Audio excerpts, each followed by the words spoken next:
Right Honourable Keir Starmer. Keir Starmer. Thank you, Mr. Speaker. And can I begin by joining the Prime Minister in his remarks about Holocaust Memorial Day? This evening, I'll be joining the UK ceremony and lighting a candle to remember the 6 million Jews murdered in the Holocaust, along, of course, with the other genocides and persecutions that have taken place around the world. Mr. Speaker, yesterday we passed the tragic milestone of 100,000 COVID deaths in the United Kingdom. That's not just a statistic. Behind every death is a grieving family, a mum, a dad, a sister, a brother, a friend, a colleague, a neighbour. The question on everyone's lips this morning is why? The Prime Minister must have thought about that question a lot. So can he tell us why he thinks that the United Kingdom has ended up with a death toll of 100,000, the highest number in Europe? Prime Minister.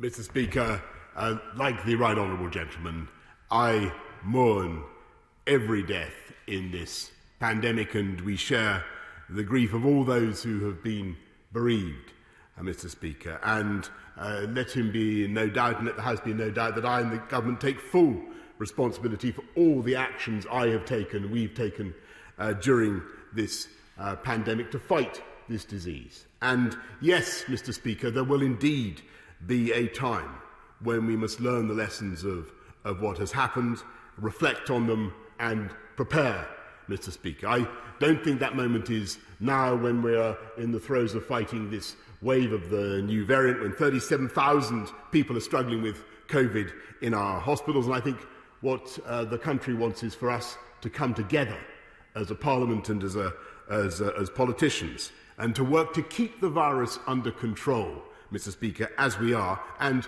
to continue to roll out the fastest vaccination programme in Europe. I think that is where the minds of the public are fixed. Turning to Keir Starmer. Keir Starmer. Thank you, Mr. Speaker.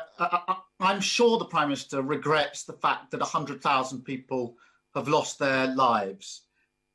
The question is why? Why has the United Kingdom the highest number of deaths in Europe? Why has the United Kingdom a death rate that's higher than almost anywhere in the world? The Prime Minister is going to have to answer that question one day, and he should have the decency to answer it today. A few days ago, the Chief Scientific Officer said, and this was his view, prepared to give it now. The lesson, he said, is you've got to go hard, early and broad if you're going to get on top of this. Waiting and watching simply doesn't work. Does the Prime Minister agree with that? Mr. Speaker, when you have a new virus, and indeed when you have a new variant of that virus of the kind that we have in this country, when you have dilemmas as hard and as heavy as this government has had to face over the last year, I must tell the right honourable gentleman, there are no easy answers. A perpetual lockdown is no answer, Mr. Speaker. But we will continue to do, as I've said to the House, I've said to you, Mr. Speaker, to do everything we can to roll out our vaccine programme, to give the public the protection that they want and deserve. And as I speak to you today, Mr. Speaker, 6.9 million people in our country have had the vaccine. We're on target, if we can get the supplies, to deliver the target of JCVI 1 to 4, the most vulnerable groups, by the 15th of February.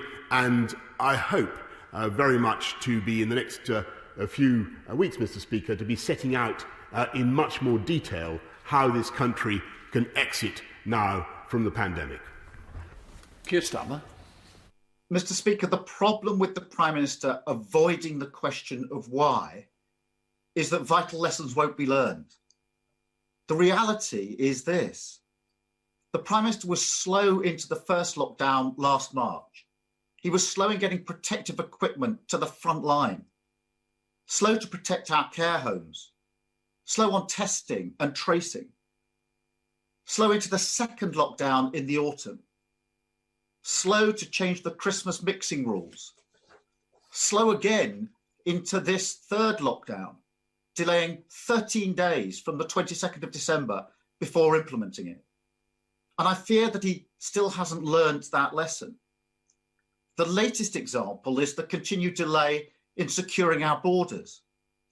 We've known about the variants to the virus since early December when it was announced in the House of Commons.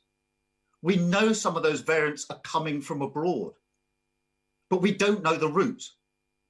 Surely the Prime Minister can see that what is required now is that everybody coming into the country from anywhere in the world should be tested and subject to quarantine in a hotel. Why can't that be put in place today? Mr. Speaker, throughout this pandemic, it's been the habit of the opposition first to support one approach and then to attack it and to twist and to turn. It was only recently that the Shadow Transport Secretary was saying that quarantine measures should be relaxed, Mr. Speaker. We have one of the toughest regimes in the world.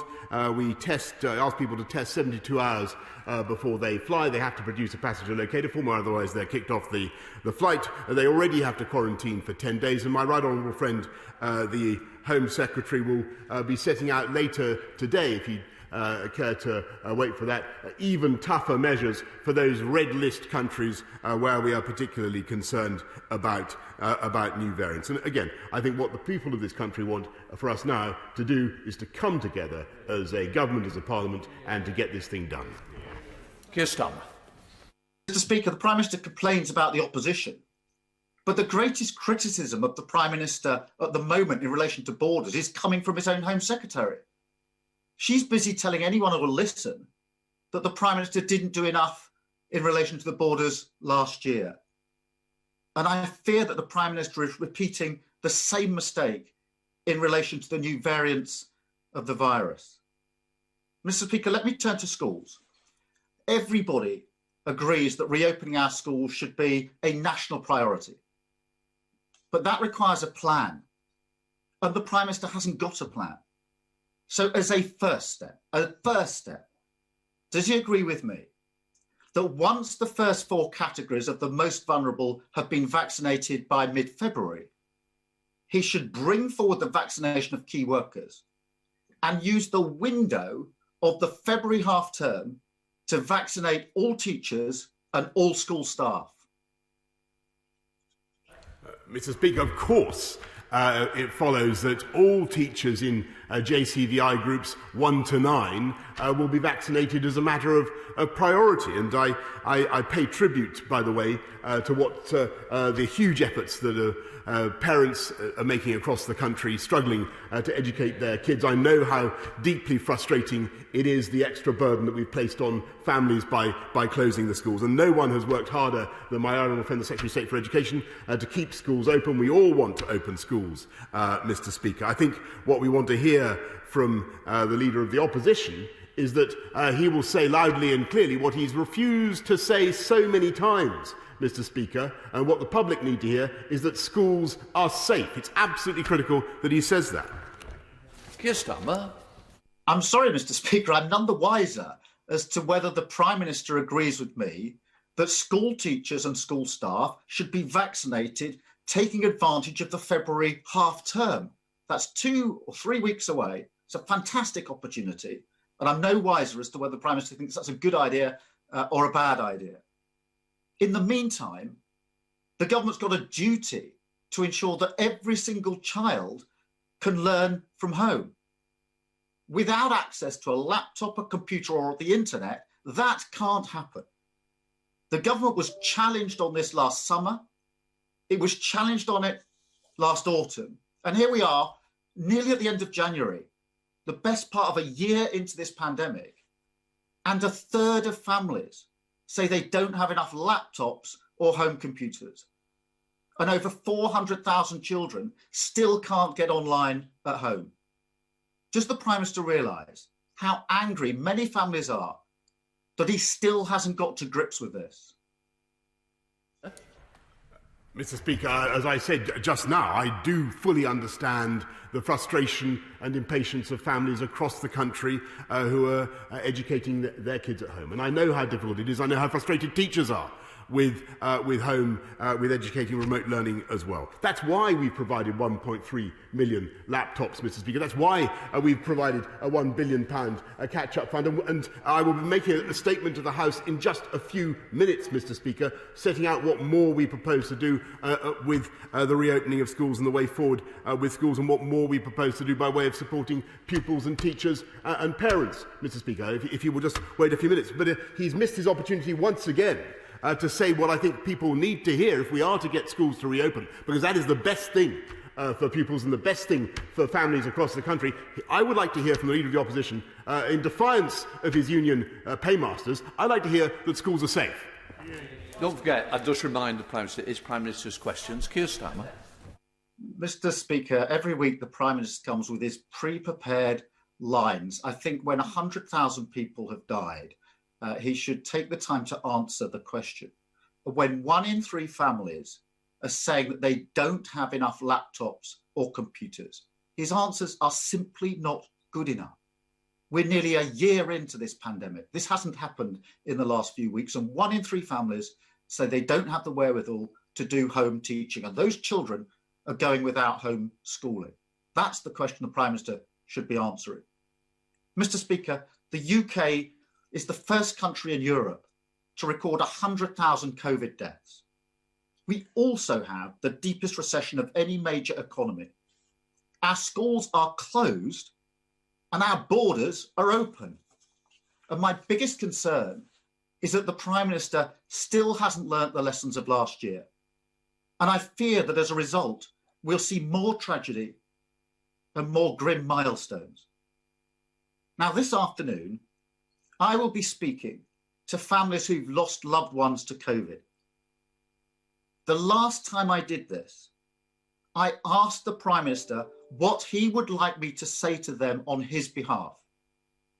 He replied with a pre-prepared childish gag. I could tell the Prime Minister just how badly that went down with those families when I spoke to them later that afternoon. So I'll ask him again. And I hope this time he'll have the decency to answer them properly. What would he like me to say to those bereaved families on his behalf this afternoon?